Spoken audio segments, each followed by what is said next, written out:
আসসালামু আলাইকুম। আমি খাদিজা খেয়া। দেশ এবং দেশের বাহির থেকে যারাই ভিডিওটি দেখছেন, আশা করি সবাই ভালো আছেন। আমিও ভালো আছি, আলহামদুলিল্লাহ। তো রান্নার কিছু প্রয়োজনীয় জিনিসপত্র কিনতে বাহিরে গিয়েছিলাম। অনেক কিছুই মোটামুটি কেনা হয়েছে। তো কি কি কিনলাম আজকে আপনাদেরকে সেগুলো দেখাবো। তো চলুন শুরু করি। প্রতিটা জিনিসই কিন্তু আমি এখানে আলাদা আলাদা কিনেছি, সেট হিসেবে নয়। তো প্রথমে এখানে একটি কালো বাটি, এটি আমার দেখেই খুব ভালো লেগেছে, তাই এটি নিয়ে নিয়েছি। ছোট যে কোনো জিনিস এটির মধ্যে রাখলে দেখতে খুব সুন্দর লাগবে। তো তারপরে এই যে লাল প্লেটটি, এই প্লেটটির মধ্যে বিভিন্ন জিনিস কেটে সার্ভ করা যাবে, এটিও দেখতে আমার খুব ভালো লেগেছিল, তাই নিয়েছি।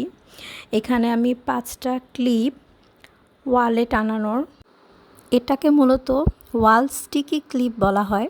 এটা ওয়ালে লাগালে আঠার মতো লেগে থাকে, অনেক শোপিস এখানে লাগানো যায়। তো এখানে আমি আরেকটি প্লেট কিনেছি, এই প্লেটটি সিঙ্গেল কিনেছি।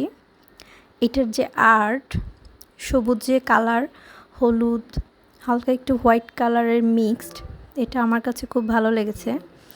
তো এই সিঙ্গেল প্লেটটি তাই নেওয়া হয়েছে।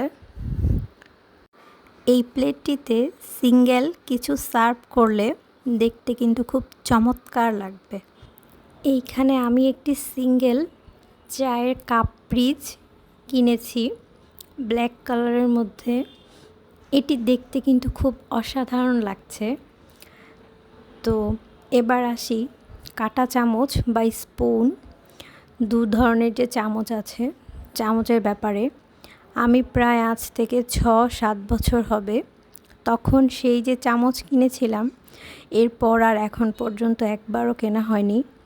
তো তখন মূলত ফেরিওয়ালার কাছ থেকে 150 থেকে 130 হবে, এই ধরনের একটা ব্যালেন্সের মধ্যে কিনেছিলাম।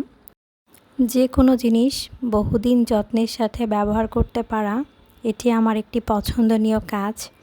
যাই হোক, এই চামচগুলো কিন্তু খুব স্টাইলিশ, আমার কাছে কিন্তু খুব ভালো লেগেছে। তো এখানে হচ্ছে একটি ননস্টিকের পেন আমি নিয়েছিলাম। তো অনেকগুলো পেন দেখার পরে এই পেনটা আমার কাছে খুব ভালো লেগেছে। মোটামুটি ভালো মানের ওয়েটের জিনিসই এখানে রান্না করা যাবে। এই পেনটা কিন্তু টপারের। আর আরেকটা কথা বলে রাখি, আরএফএলে অ্যালুমিনিয়ামের যে পাতিলগুলা, কড়াইগুলা পাওয়া যায়, অথবা যে ননস্টিকের পেনগুলা পাওয়া যায়, এগুলা কিন্তু প্রায় অধিকাংশই আমি দেখলাম টপারের হয়। নেক্সট আমি অয়েল জার দেখিয়ে দিচ্ছি। অনেক দিন ধরেই আমি অয়েল জার খুঁজছিলাম, তো ওগুলা প্রায় কেমন যেন একটু প্লাস্টিকের মনে হচ্ছিল, মানে ওগুলো আমার কাছে ভালো লাগতেছিল না। তো স্বপ্ন থেকে আমি এই অয়েল জারটি নিয়েছি। এটি মূলত কাচের এবং দুইটা একসাথে নেওয়াতে আমার জন্য খুব ভালো হয়েছে। এখানে আমি একটি স্পুন দেখিয়ে দিচ্ছি। এই স্পুনগুলো দিয়ে মূলত চাপটি বা লিকুইড পিঠা জাতীয় যে কোনো জিনিস কড়াইতে ঢালতে খুব সুবিধা হয়। তো এই চামচটি দেখতে কিন্তু খুব সুন্দর। আর এখানে আমি একটি বড় মানের কাচের বাটি কিনেছি, তো এটা দেখিয়ে দিচ্ছি। এই কাচের বাটিটা আমি অনেক দিন ধরেই খুঁজতেছিলাম, বাট মনের মতো খুঁজে পাচ্ছিলাম না। তো আজকে পেয়েই গিয়েছি। এই বাটিটি কিন্তু মোটামুটি অনেক বড়। এই ধরনের বাটিতে কিন্তু আটা ময়দা গুলতে বা বিভিন্ন ধরনের পিঠার যে ডো আমরা তৈরি করি, ওগুলো গুলতে কিন্তু খুব সুবিধা হয়। এখানে আমি ছোট ছোট দুটো বাটি নিয়েছি, মূলত ওখানে দুটোই ছিল, আর ছিল না। তো এই ছোট বাটিগুলো কিন্তু দেখতে খুব ইউনিক লেগেছে আমার কাছে।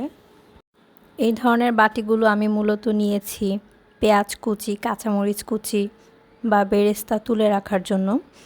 এগুলা কিন্তু ভিডিওর জন্য খুব ভালো, কমফোর্টেবল হয়। এখানে আমি আরেকটি টপারের কড়াই দেখিয়ে দিচ্ছি। কড়াইটি অ্যালুমিনিয়ামের, আর কিন্তু দেখতে খুবই সুন্দর। চিকেন রান্না করার জন্য এই ধরনের কড়াইগুলো কিন্তু ব্যবহারের ক্ষেত্রে খুবই পারফেক্ট। আমার বাসায় যেহেতু ফিল্টার আছে, পানি খাওয়ার জন্য সবসময় গ্লাসে করে ফিল্টার থেকে পানি নিয়ে খাওয়ার একটা অভ্যেস আছে, সেই জন্য জগ খুব কমই ব্যবহার করা হয়। তারপরও এই জগটি আমার কাছে খুব ভালো লেগেছে। তো সেখান থেকে এই জগটি নেওয়া হয়েছে। আজকের মতো বিদায় নিচ্ছি। সবাই ভালো থাকবেন। আল্লাহ হাফেজ।